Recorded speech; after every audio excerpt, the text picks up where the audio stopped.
சிம்சோனை கொண்டு தேவன் ஏதோ ஒரு காரியத்தை செய்ய வேண்டும் என்று நினைத்தார்.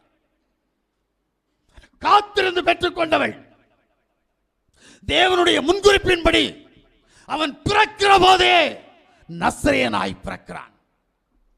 ஆனால் கண் செய்த பாவத்திற்காக அவனுடைய கண் புடுங்கப்பட்டு வேடிக்கை பொருளானான் என்று சொல்லி நாம் வேதத்தில் வாசிக்கிறோம். நீங்களும் நானும் கண்ணால செய்கிற பாவம் தனி, சரீரத்தால் செய்கிற பாவம் தனி, அவயங்களினால் செய்கிற பாவம் தனி, சிந்தனையினால் செய்கிற பாவம் தனி என்று சொல்லி ஒரு பெரும்பட்டியல் இருக்கிறது.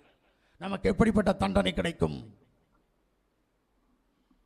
காலம் கடந்து போய் கொண்டிருக்கிறபடியினால் துணிகரம், எனக்கு தண்டனை வரவில்லையே என்கின்ற துணிகரம், தேவன் என்னை கண்டுகொள்ளவில்லை என்கின்ற துணிகரம் ஆனபடியினால் நாம் தேவ சமூகத்தை விட்டு